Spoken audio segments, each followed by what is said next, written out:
All right, everyone, let's talk about Roaring Moon EX.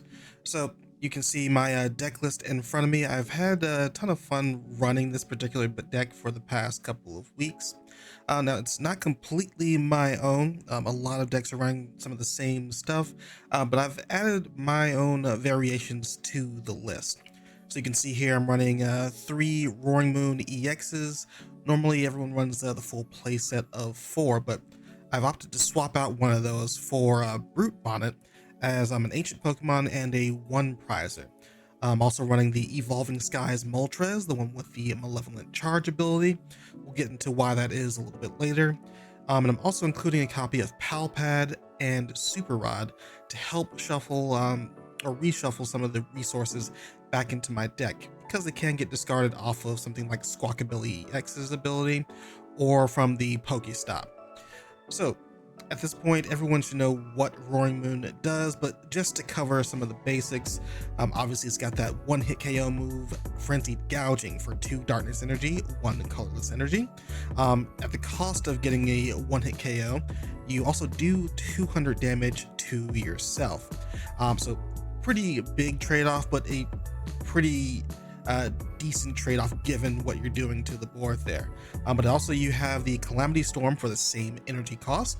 Does 100 base damage, but if you have a stadium in play, you can discard it and do 120 more damage, which is pretty good. Hits the marks versus a lot of big basic Pokemon, so you can a lot of the times, especially versus something like a Miraidon deck, get a knockout for 2 prizes without having to use Frenzied Gouging. Of course, so long as the stadium is in play. Now, this is a pretty volatile card, I would say, overall. It's something that wants to get online really quickly and just take bodies off of the field as quickly as possible and just surge to getting 6 prizes, right? Being a 230 HP Pokemon, it also has some decent longevity, since a lot of attacks will miss the mark on getting that full knockout without some assistance. Case in point, Roaring Moon with that Calamity Storm attack would only do 220, leaving 10 HP left on it. So it's a pretty big deal overall, I would say. But something to kind of watch out for, since Charizard EX is kind of a big card in the meta. A lot of decks are trying to tech grass type Pokemon as attackers so they can more easily dispatch the Charizard later on. Roaring Moon kind of catches that on the wayside as well, so you have to keep an eye out for that as one of the things you'll run into in certain matchups. But yeah, we got some new tools to help out with Roaring Moon, getting it online and getting it surging into that advantageous position. Also a returning tool. So Ancient Booster Energy Capsule and Professor Sada's Vitality came in with the Paradox Rift set. I really like Ancient Booster Energy for the Roaring Moon. So it boosts HP from 230 to 290 HP total. And that's kind of a big deal, because you can draw kind of a parallel to Lugia V-Star, who also has a pretty high HP stat, 280 HP, can also do 220 damage and can also bump a stadium at the same time. Here we have that with a combination of a basic Pokemon and that tool card, if we can find it. But it also helps to prevent any status effects such as paralysis or poison. Those don't come up a lot, but it's just nice to have that little bonus to add to the longevity of this Pokemon.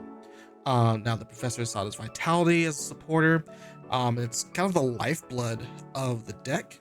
It's both energy acceleration to help get the Roaring Moon online, as well as card draw, so you can find other resources to further get ahead in the game. You combine that with the Dark Patch, of course, takes a Darkness Energy from the discard pile and can attach that energy to a Dark type Pokemon that is on your bench. So in an ideal world, you get the Ancient Booster Energy Capsule attached to Roaring Moon, use the Professor Sada's Vitality to attach an energy card from the discard pile, and then use the Dark Patch to attach a second one. Finally, you add an energy from hand attached, and that's your 3 energy needed to use either of the 2 attacks on the card. This presents us with a couple of issues that we have to solve first, though. Number 1, how do we get that energy into the discard pile? And then number 2, since particularly the Dark Patch only works while the Pokemon is on the bench, how do we get that Pokemon as the attacker into the active spot? So the first of which we've got some familiar tools to help out with. Of course, Radiant Greninja. You discard an energy card and draw 2 cards, so that's more draw power on top of the Sada's Vitality that helps out, and gets that energy in the discard pile to fuel that card and the Dark Patch. Squawkabilly EX is doing the same thing potentially. So if you have an energy in hand, by the time you use its ability, Squawk and Seize, you get to discard the energy, potentially multiple energy, and then dig further into the deck. So you can kind of see how the combo is starting to line up a little bit. Hopefully you get the Squawkabilly EX online on turn 1, then you get the Radiant Greninja, and then you can use the Sada's Vitality from any energy you've discarded up until that point. To help that along, we also have the Earthen Vessel.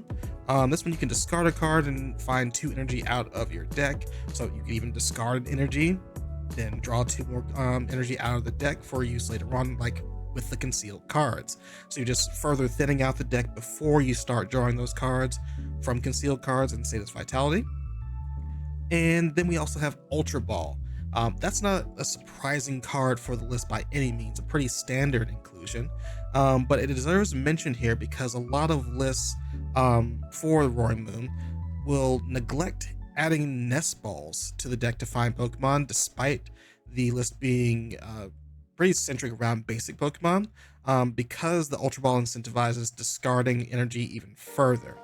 It also helps the Mew EX that is being run in the list, which we'll actually talk about next, because we have to solve the other issue, which is getting the Pokemon from the bench into the active zone. Of course, we've got a couple of switching cards, so we have 2 switch cards in the deck, but it also helps to have a free retreat cost Pokemon as a pivot instead in between turns. Mew EX is one of those for this deck.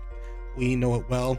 The new Pokemon from Pokemon 151 that's been making waves has the restart ability, which further helps our card drawing. Not as potent early game. We do run an item heavy list, and the Ultra Balls help to thin the hand a little bit, but you don't really see this one come online until later in the game, but still pretty valuable for helping solidify the board state as you continue to draw more cards. Also helps late game if they use like Iono or Judge versus you and gets your hand down lower than when you initially started. You can kind of dig your way back into, especially as more resources are discarded. Your deck becomes thinner, and you can just find your resources a little more easier off of that restart ability, since it's only getting you up to 3 cards. The other free retreat cost pivot, we have Morpeko. This one is a dark type, so it's a beneficiary of the Dark Patch, so you can actually potentially use it as an attacker if you really wanted to, which is not a bad idea in some scenarios.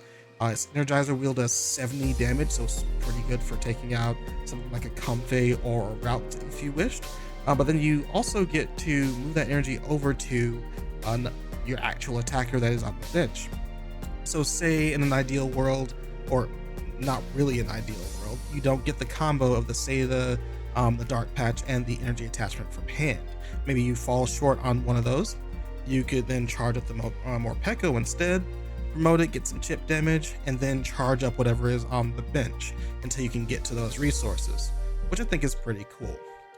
Now, again, if we don't find that ideal world, normally you have some redundancies in the deck that help you kind of get there. Like, you just have some extra cards that can cover for if you don't find the other cards you need to really get your board state stable and where it needs to be.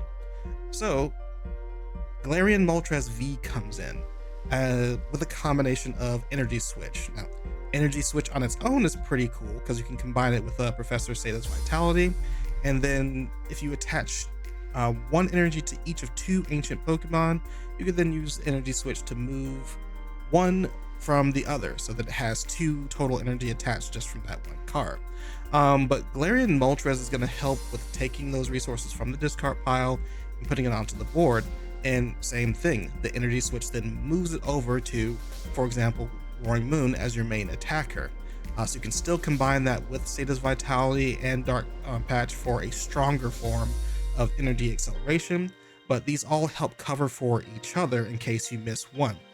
This is also a cool combination because you're if you can find like perhaps like 2 dark patches, or you have a dark patch plus Galarian Moltres, energy switch, and then another energy in hand, there's your 3 energy right there without having to use your supportive return. So you can save that for something like a boss's orders or the Iono, what have you. Pretty cool tech, and I think it kind of solidifies the consistency of the deck as far as getting online in some form or fashion.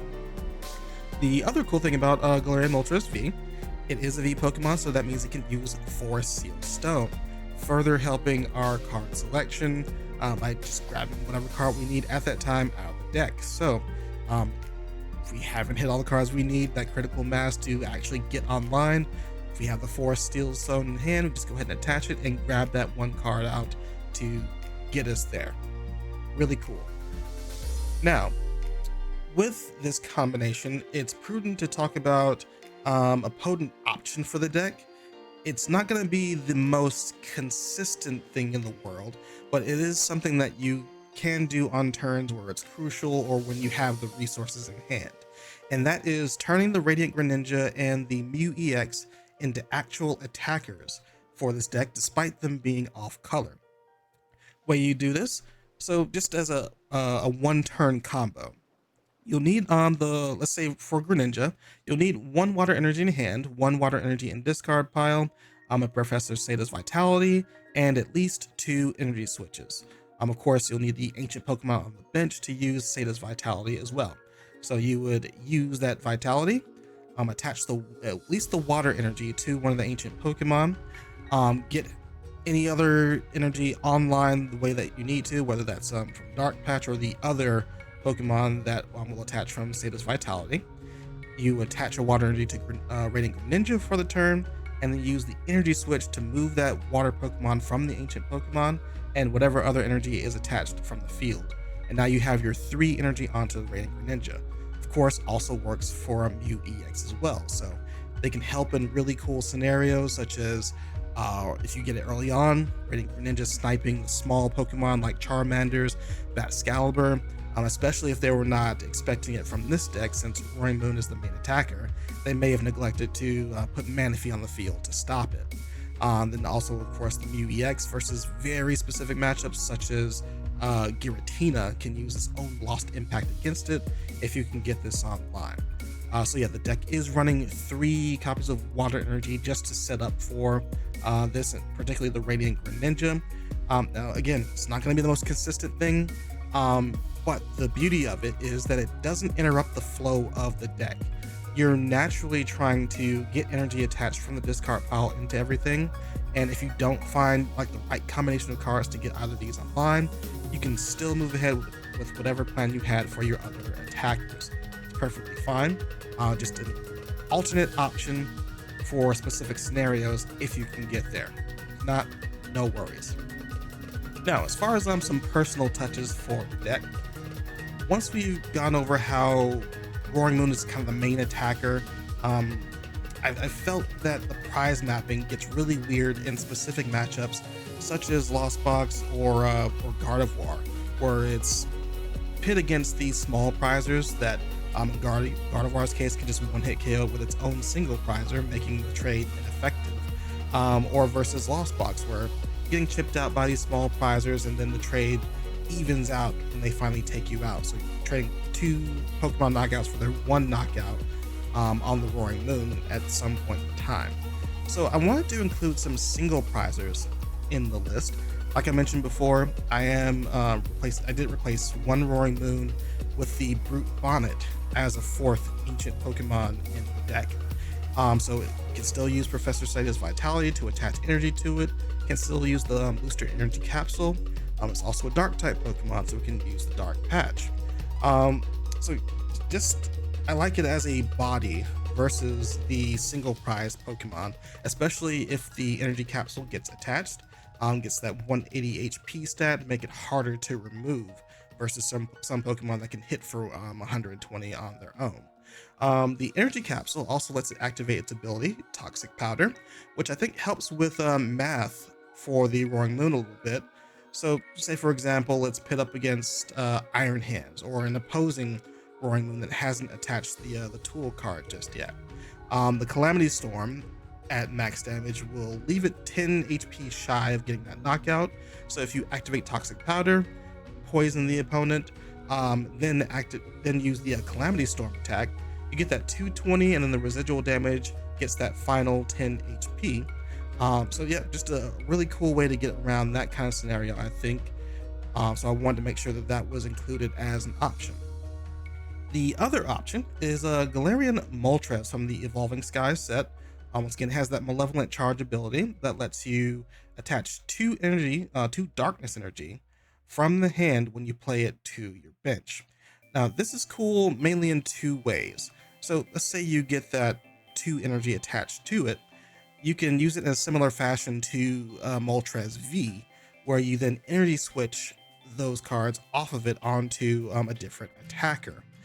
The other route is that you can use it as a late game attacker, similar to Radiant Charizard, to kind of even out or correct the prize mapping, as it were.